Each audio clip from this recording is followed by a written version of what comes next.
So congratulations on the Netflix series. I am super excited to, first of all, to have that on a mainstream platform is such a huge victory for you. Thank you. Congratulations, Graham. It's all turning in both of your way. I mean, there was so much skepticism just years ago, but now it seems like and even Michael Shermer, you were showing me something that he tweeted today. Yeah, well, no, he tweeted it a while ago. Okay.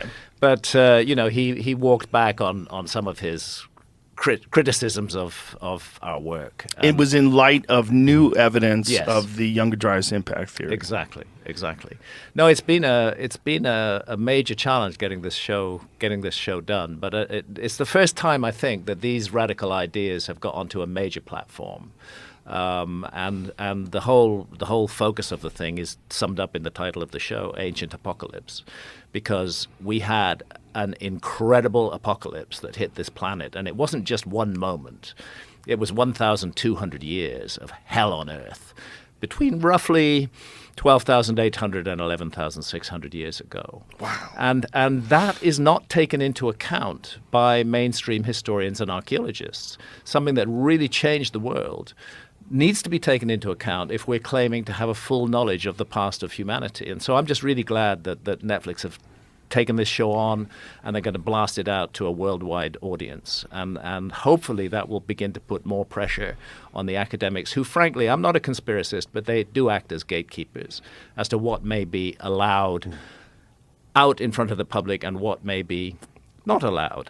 Yes, and that seems to be because of the books they've written, the lectures they've given, that they've given all these lectures and they've written all these books that have theories that are outdated, and they don't want to let those theories go in light of the new evidence. They want to push back as much as possible because it frankly weakens their credibility as the arbiters of the truth. Yeah, I think that's the issue. But there's really some quite sinister things have happened.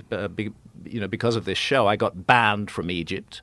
That's the very clever way for archaeologists to make sure that no criticism can come in of their sites, of their take on things, is just to ban the critic from coming there. I got banned from Serpent Mound in Ohio. Can you imagine that? I mean, Serpent Mound is a national landmark.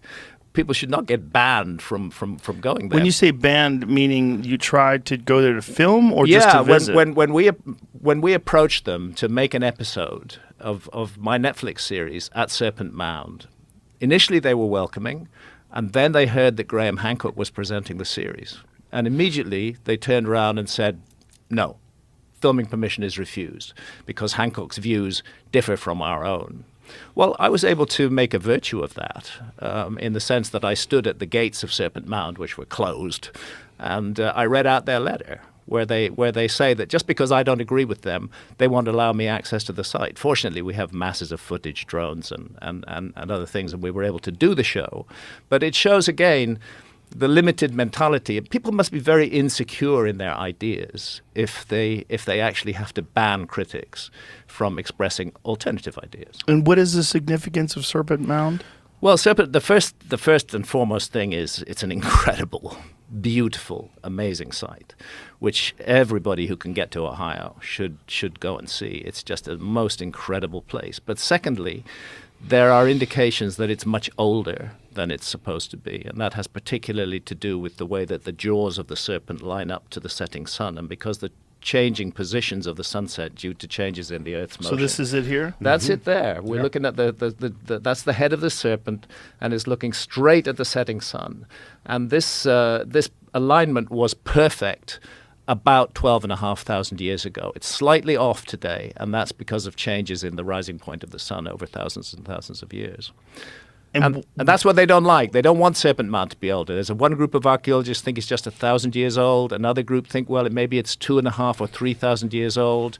But the notion that it might be 12,000 years old is something they don't want anybody to hear, really. And is the evidence that it's 12,000 years old just based with the alignment of the sun, or is there other evidence? No, there's other evidence as well. There's material from that time that have been found at Serpent Mound, but archaeologists consider it to be irrelevant to the date of Serpent Mound. Yeah, material, like what kind of material? Carbon datable material, objects, bits of wood that were burnt. People were there, people were doing stuff. It's clear that site has been constructed and reconstructed multiple times over thousands and thousands of years. And this is a theme that I've found throughout making Ancient Apocalypse, that when you look at a particular site, what you're looking at is the latest incarnation of that site. But the site itself has been sacred for millennia, and it needs repair, it needs renovation, particularly if it's an earthen mound like Serpent Mound. And so that is a theme that does seem to be repeated even under modern accepted archaeological understandings of ancient sites, like the Parthenon and the Acropolis. Well, less so. Less so in terms of the timeline. Less so in terms of the timeline. I mean, one of the sites we visited for this series is an incredible pyramid in Mexico, at a place called Cholula. And it is, in fact, the largest pyramid in the world. Very few people have even heard of it, but it's a much bigger pyramid than the Great Pyramid of Giza in Egypt. It's not as high, but its footprint is massive. So it's a huge, humongous thing sitting there on the ground. And it turns out that inside it are 4 other pyramids that were built on top of what we see now. What we see now was built on top of those older pyramids. And then at the very heart of it is a sort of sacred spring that seems to have been the reason for the creation of that. And we again explore the possibility that the origins of this site may be much older than the archaeological dating. So how long did it take you guys to do this series?